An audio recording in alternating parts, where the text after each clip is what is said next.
జీ5 ఉండగా మీ favourite TV shows ని మీరు అస్సలు మిస్ అవ్వలేరు. Complete free. నాకు తెలిసే ఈ పిచ్చి పని ఎవరు చేశారో చెప్తా వాళ్ళ పని.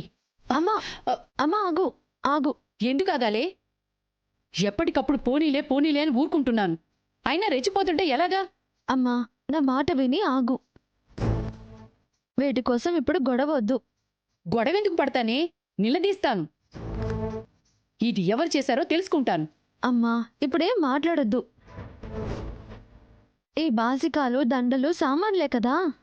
మన ఇంటికి వెళ్ళి స్టోర్లో ఉన్న బాసికాలు దండలు సామాన్లు అన్నీ నేను తీసుకొస్తాను. నువ్వు ఒక్కదానివే ఎందుకమ్మా? పర్లేదు నాన్న, వెళ్ళేది మన ఇంటికే కదా.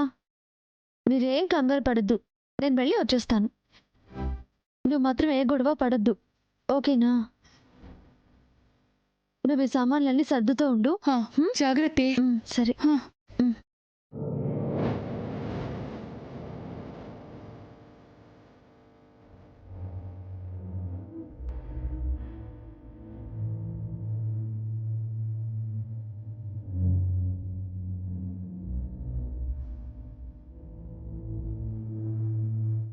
మీ అన్నయ్య శ్రీకాంత్ నా కూతురు మెడలో తాళి కట్టాలన్న ఒప్పందంతో, అది గుర్తుందా?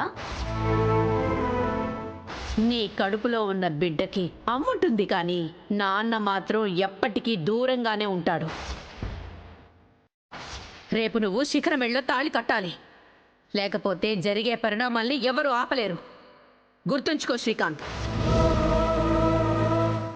నేను రేపు విష్ణు మెడలో తాళి కట్టేస్తే హిమని సువర్ణ గారు ఇబ్బంది పెడతారు. హిమ బాధపడితే రాధన్నయ్య భరించలేడు, తను బాధపడతాడు. ఎక్కడో అనాథలా ఎవరూ లేకుండా ఒంటరిగా బతకాల్సిన నన్ను రాధన్నయ్య చేరదీసి ఇంత జీవితాన్ని ఇచ్చాడు.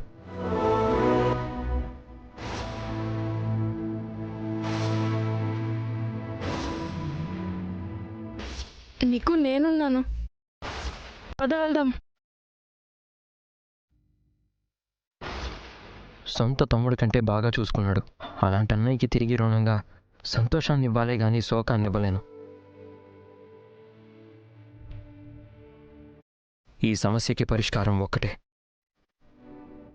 నేను అన్నయ్యకి దూరంగా వెళ్ళిపోతాను. మళ్ళీ ఆ అనాథ జీవితాన్ని కొనసాగిస్తాను.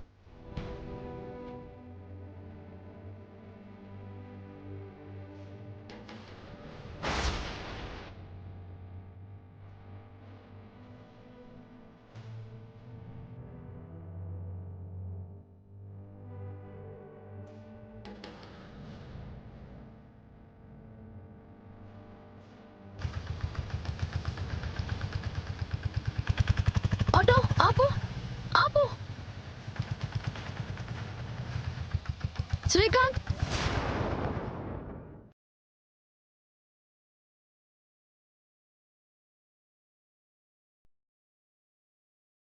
నువ్వేంటిక్కడ?